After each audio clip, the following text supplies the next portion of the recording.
Also too feel like, oh, there's nothing really wrong with me. I'm not alone. It's okay to get help. But because of that, I got to be able to speak freely about Asian American topics that most Asian Americans don't talk about, which is mental health. A lot of people who aren't adopted, they get the stories of, well, I had to be the straight A student, right? My parents were actually okay if I got C's.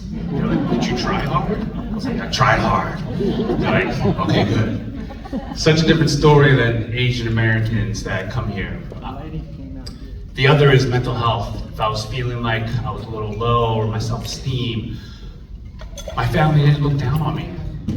I was able to get help immediately, which is why I probably am able to stay on this stage being sober for 10 years and Alcoholics Anonymous, be able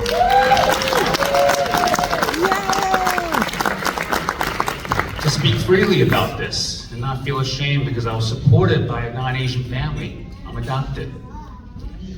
What's really interesting about my adoption story is that I wasn't actually even the first choice of my family. They wanted another 3-year-old Korean boy who was potty trained. And at that time, there were a lot of Korean adoptees being adopted in the 80s. It was usually girls and their babies, so I didn't check either one of those boxes.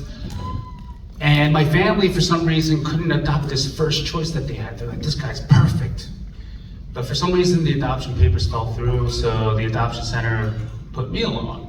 And it was pretty much a miracle because the adoption center was like, we got this kid, but he's got a defect. You know, it's not like I had like a crazy limp or anything. My parents were like, what is it? And they're like, oh, he's got this like coffee stain on his back. It was just a birthmark. So I really feel like I'm really grateful to be here, especially after hearing that, because you know, obviously my first family was Korean. They gave me up, then to my grandfather, then I came here, which, man, I'm telling you, I had such a journey because I don't know about you, but I felt different for a long time. And my adopted family didn't make me feel different. It was actually the outside world. And so I saw a lot of stereotypes growing up, and you know, I don't know about you, but I used to think like they were kind of, I couldn't really relate to them. They weren't funny, but you kind of laughed just to edge. Yeah, you know what I'm talking about. You gotta have a sense of humor when it comes to racism. That's kind of what I was taught. When a lot of girls like turned me down because I was Asian, not to ruin your dinner. This is in the past, by the way. With K-pop and all that kind of stuff, it's not a problem anymore. But that's how powerful media is, right? It can change in a lifetime. It used to go from like, well, I don't date Asian guys to like, oh, you're Korean? I love Koreans.